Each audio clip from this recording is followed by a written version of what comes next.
So student, we are going to discuss explanation of laws of reflection on the basis of wave theory. So write down this heading: explanation of laws of reflection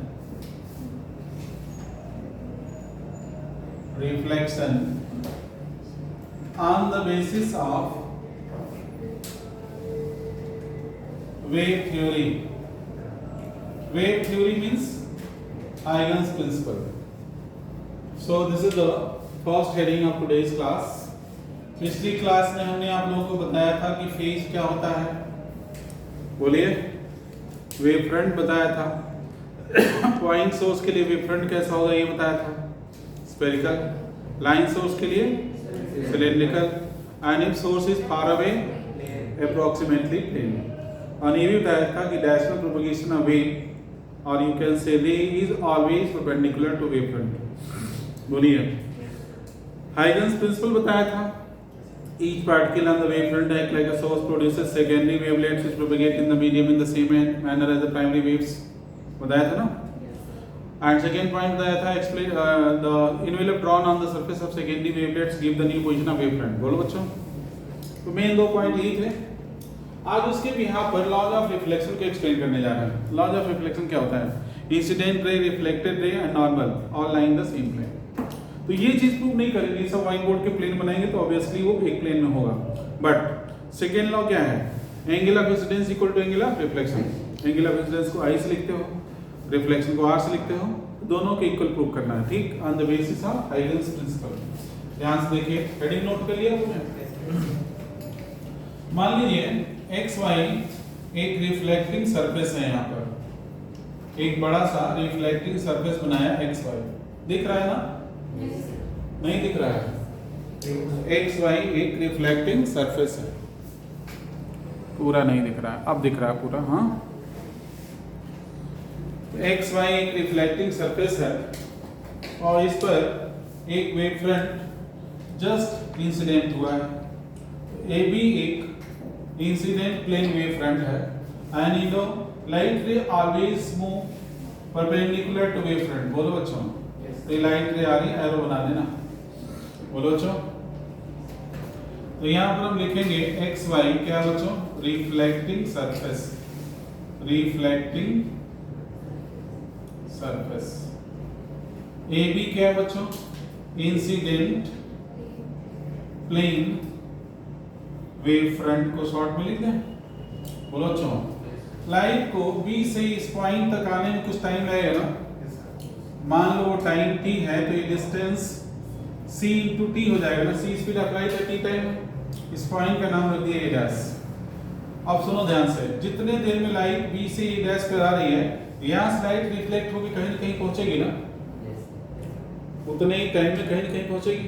मान लो वो point यहाँ पर b dash है, means ये distance b वही हो जाएगा क्या? d equal to c into T. बोलो, ध्यान से सुनना मेरी बात। ये दोनों पॉइंट वेव फ्रंट के हैं ना, सेम फेज में है ना। बोलो, जितने देर के बाद लाइट यहाँ पहुंच रही है उतनी देर लाइट यहाँ पहुंच, दोनों सेम फेज नहीं होंगे। एक नया वेव फ्रंट बन जाएगा और लाइट वेव फ्रंट के नॉर्मल जाती है, बना लेंगे वैसे। बोलो, तो यहाँ ए डैश बी डैश हो गया हमारा रिफ्लेक्टेड प्लेन वेव फ्रंट। बोलो बच्चों, ये देखो नॉर्मल ड्रॉ कर दिया हमने, तो यहाँ पर भी एक नॉर्मल ड्रॉ कर दो।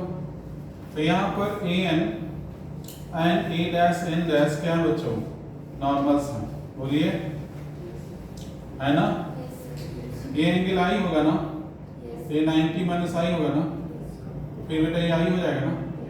समझ में आ रहा है? ये आर, तो ये क्या होगा? 90 माइनस आर, तो ये भी आर हो जाएगा ना। बोलिए। एंगल आई को लिख देंगे एंगल ऑफ इंसिडेंस। दिख रहा है? नीचे दिख रहा है? तो एंगल आई को लिख देंगे एंगल ऑफ इंसिडेंस। बच्चों ये 3 नंबर का आता है एग्जाम में, 2 नंबर तो डायग्राम में ही आता है। एंगल ऑफ इंसिडेंस बहुत फ्रीक्वेंटली पूछा जाता है, एंगल ऑफ इंसिडेंस। एंगुलर को बोलेंगे एंगल ऑफ रिफ्लेक्शन। ठीक। अब देखो ये एंगल 90 डिग्री होगा, क्यों? क्योंकि propagation of light is always perpendicular to wave front. बोलो ठीक। तो लिखेंगे यहाँ पर एंगल आई आर हो गया, नॉर्मल हो गया, सब कुछ हो गया, ठीक है। प्रूव कर देते हैं। फ्रॉम ट्रायंगल, देख लेना एक minute, A B A dash पे लिख लेना, ए बी ए डैश लिख लेना, and triangle A B dash A dash. बोलो बच्चों, इन दोनों ट्रायंगल में B A dash equal to A B dash तो हमने ले रखा है ना, आधा कंस्ट्रक्शन, ठीक है ना। मैंने ये जो किया ना, जितने देर में लाइट यहाँ मौजूद है यहाँ मौजूद, this B A dash equal to A B dash equal to C T, taken already लिया हुआ है, क्यों बच्चों? ठीक। आर ए जी हम भी लिख सकते हो। This angle 90 degree, this angle 90 degree, तो angle A B A dash equal to angle A B dash A dash, and both are equal to 90 degree. Why? Light propagation is always perpendicular to wave front, and this side a dash is common in both triangles, so you can say a dash equal to a dash is common. बोलो बच्चों। Yes. So therefore these two triangles are congruent by RHS. Therefore by RHS, right angle, hypotenuse and side. Yes. Right angle, hypotenuse on one side. बोलो। They are congruent. Triangle AB dash is congruent to triangle AB dash A dash. बोलो बच्चों, देखो AB A dash is congruent to AB dash A dash. समझ में आ गया? देख लेना भैया, AB A dash is congruent to AB dash A dash. बोलो. Yes. Therefore, all the angles corresponding angle will be same. All sides will be same. So one can say this angle B A dash is equal to angle B dash A dash A. बोलो भैया, ये angle इस angle के equal, therefore angle I equal to angle R। Proved. सभी एक plane में तो है बच्चों, क्यों? समझ में आ गया? पक्का? नोट कर लीजिए, जल्दी नोट करिए फटाफट।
लिख लिया?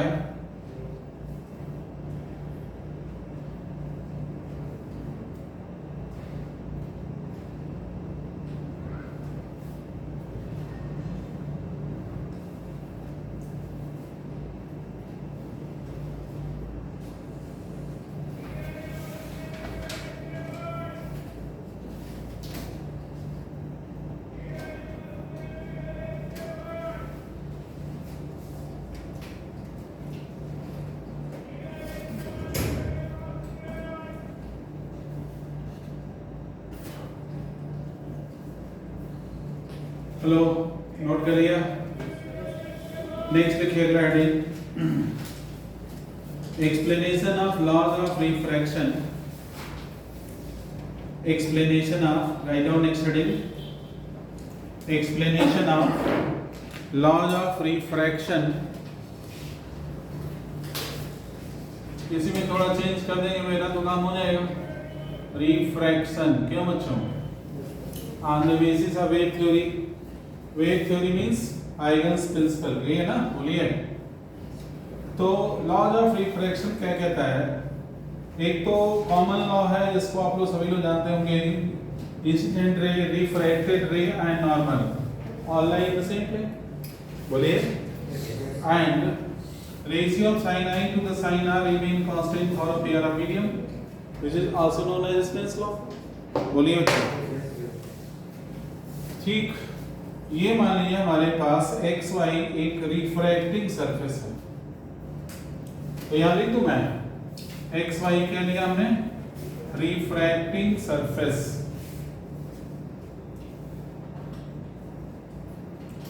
ए भी एक इंसिडेंट प्लेन वेव फ्रंट लेने जा रहे हैं जैसे पहले लिया था, इंसिडेंट प्लेन वेव फ्रंट। ध्यान से देखिएगा बोर्ड पर 1 मिनट के लिए। यहां पर ए भी एक इंसिडेंट प्लेन वेव फ्रंट लिया, तो ये लाइन नहीं है, वेव फ्रंट है। लाइट रेज की परपेंडिकुलर आएंगे ना, ये जो सरफेस है ये 2 मीडियम को सेपरेट कर रहा है। तो मान लो ऊपर मीडियम 1 है, थोड़ी देर के लिए मान लिया ये एयर है, तो एयर एक रेयरर मीडियम है, स्पीड ऑफ लाइट ज्यादा होती है। नीचे हमने मान लिया मीडियम 2 है, मीडियम 2 है जो एक डेंसर मीडियम है। मान लो यहाँ पर ग्लास, नहीं समझे बोलो, ठीक, any medium you can take, but एक एग्जांपल लिख दिया मैंने। ठीक, लाइट की यहाँ स्पीड v1 है, यहाँ स्पीड v2 है, definitely v1 will be more than v2। ठीक, लाइट को B से A डैश तक आने में कुछ टाइम लगेगा, तो ये डिस्टेंस v1 into t हो जाएगा ना, हाँ है ना, बोलो। जिस समय लाइट B से A डैश पर आ रही है उतने ही देर में लाइट यहाँ से कहीं न कहीं रिफ्रैक्ट होके पहुंचेगी, बोलो अच्छा। पहले तो एक काम करते हैं, नॉर्मल ड्रॉ कर देते हैं, ये n डैश नॉर्मल है, यहाँ पर भी नॉर्मल ड्रॉ कर दो, ये भी n डैश क्या बच्चों नॉर्मल है ना, बोलो। सुनिए 1 मिनट, जितने देर में लाइट B से A डैश पर आ रही है उतने देर में लाइट A से यहाँ पर मान लो पहुंच गई, तो जिस समय लाइट B डैश पहुंची उस समय लाइट A डैश पहुंची। टाइम दोनों ने इक्वल लिया, पर वहाँ स्पीड ज्यादा है, यहाँ स्पीड कम है, तो ये डिस्टेंस कम है, नहीं बोलो बच्चों। पर जिस समय लाइट यहाँ पहुंची उस समय लाइट वहाँ पहुंची, ये दोनों सेम फील्ड में नहीं होंगे, बोलो। ये एक वेवफ्रंट बन जाएगा ना, तो A डैश B डैश क्या बन गया बच्चों, बोलो, रिफ्रैक्टेड प्लेन वेव फ्रंट बन गया ना। लाइट रे हमेशा वेव फ्रंट के नॉर्मल जाती है, तो ऐसे चली जाएगी लाइट, ऐसे चली जाएगी, बोलिए।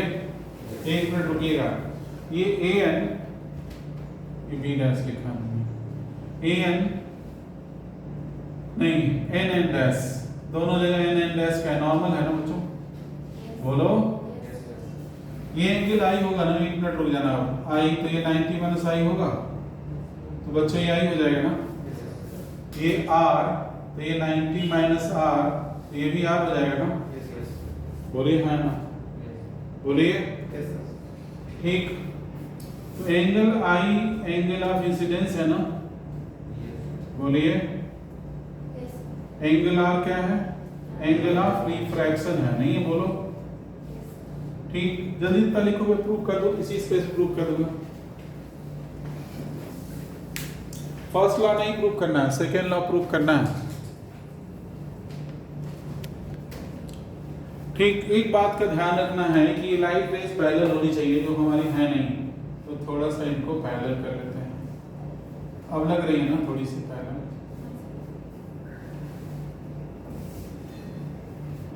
एरो जरूर बनाना बच्चों, नहीं तो नंबर डिटेक्ट हो जाता, क्योंकि आपका सेकेंड सेमेस्टर का एग्जाम थ्योरेटिकल होगा ना, बोलिए।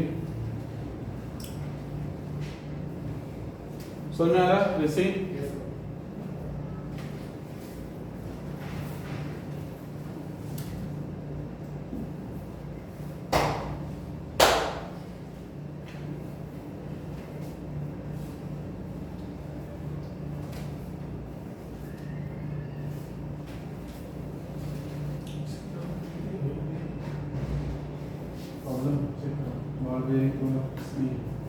देखो ये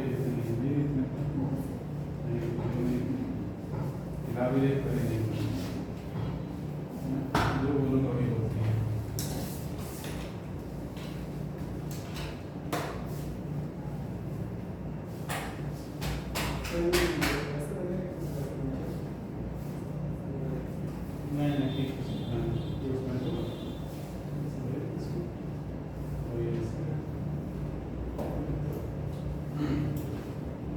दोनों भी पैरेलल होने चाहिए बच्चों। थोड़ा सा रुक जाओ, थोड़ा सा, ये लाइट उस लाइट के पैरेलल होनी चाहिए। ठीक, मैं बताता हूँ, थोड़ा सा गड़बड़ बना, मैं सही करता हूँ। ऐसे खींच दो सीधी, है ना, 90 डिग्री बनना चाहिए। ठीक, और ये लाइट इसके पैरेलल होनी चाहिए।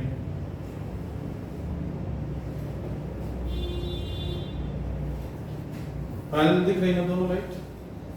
यहाँ पर ये 90, ये भी, और ये भी 90 डिग्री। कंस्ट्रक्शन अब कंप्लीट हो गया।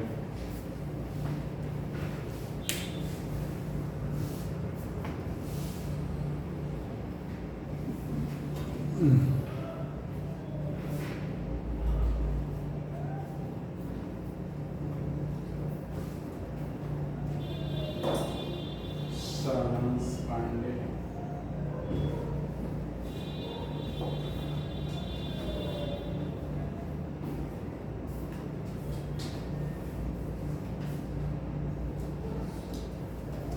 वो राइट वाला लिख लिया आपने?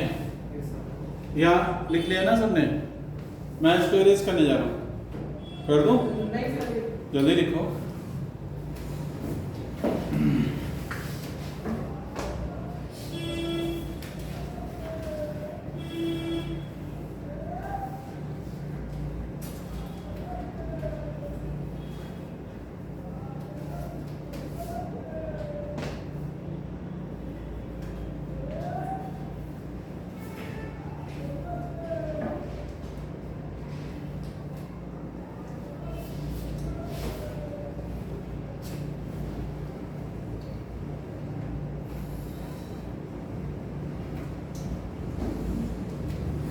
ठीक है, सुनिएगा, बहुत सिंपल सा प्रूफ है, ऑलमोस्ट डन है। डायग्राम अगर एक बार बन गया तो from this triangle AB dash, तो from triangle AB dash one can write sin I equal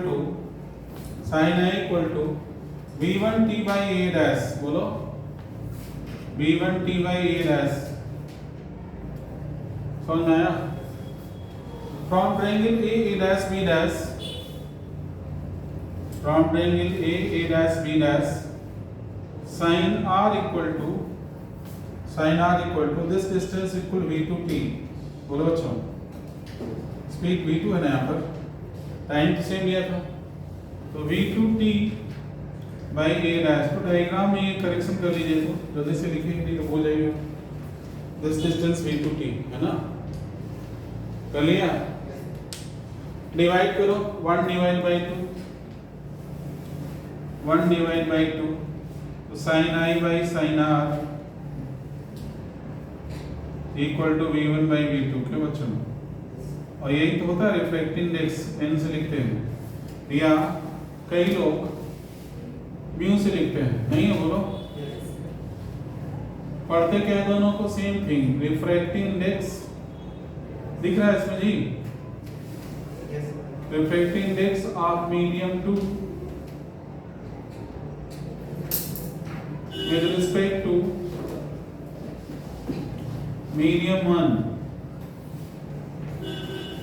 बोलो, जहां से लाइट चलती है उसके रिस्पेक्ट में रिफ्रैक्टिव इंडेक्स निकलता है, और किसका निकलता है? जहां लाइट पहुंचती है। तो इसको पढ़ेंगे refractive index of medium 2 with respect to medium 1। सुन लिया आपने? ठीक, एक टॉपिक और बचा है इसमें। आई थिंक सबने कॉपी कर लिया होगा। डायग्राम तो इरेज कर सकता हूँ ना? Yes sir. और हेडिंग भी।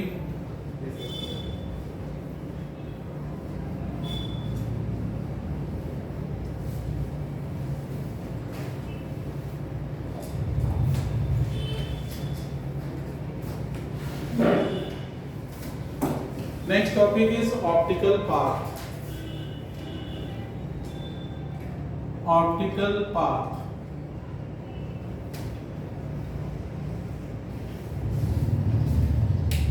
सुनिए, यहां पर एक मीडियम 1 है, ठीक, और यहां पर एक मीडियम 2 है। मीडियम 1 एयर या वैक्यूम है, मीडियम 2 आपका कोई भी अदर मीडियम है लाइक ग्लास, वाटर, कुछ भी व्हाटएवर। लाइट ऐसे सीधे चली गई, जितना टाइम लाइट ने यहाँ लिया उतना ही टाइम यहाँ लिया, तो सेम टाइम में एयर के इक्विवेलेंट जो भी डिस्टेंस मूव करेगी that is called optical path. सुनिए ना, बोलो। ठीक है कि किसी पर्टिकुलर टाइम में लाइट एयर में कितना डिस्टेंस मूव करती है उतने ही टाइम में किसी दूसरे मीडियम में कितना मूव कर सकती है, that is equivalent to the optical path of the light travel in air. नहीं समझे? बोलो। Because equal time is taken by light in both the medium. ठीक है, suppose this distance is d1 from this to this point and this distance is d2. Speed of light in air is taken as c, in any medium take it as a v. So this time t in medium 1, that is in vacuum, will be calculated by d1 by c, time equal to distance by speed. Got it? And this time t which is taken in medium 2, which is glass or any other medium, will be d2 by v. बोलो बच्चों।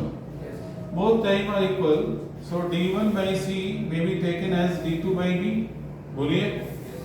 So this d1 by d2 is equal to c by v. ये देखो, ये c by v जैसा ही formula है। बोलो, इसको c कह दिया, इसको v कह दिया, तो रिफ्लेक्टिंग इंडेक्स हुआ ना। बोलो n। बोलो बच्चों, तो d1 equal to n times d2 ना। बोलो बच्चों, कॉपी करिए। So this is all about this chapter. What? Huygens principle.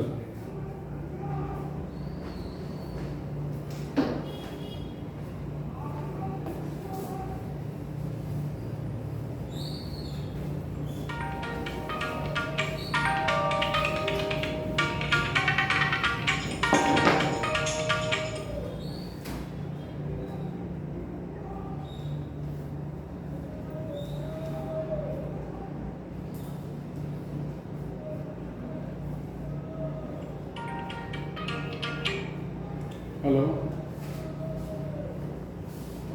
हाँ कौन?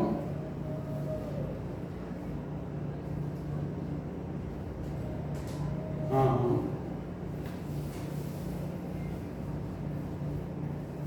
हाँ,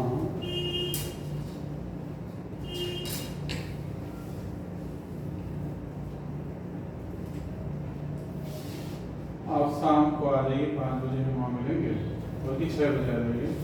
शाम को ही कोचिंग चलती है।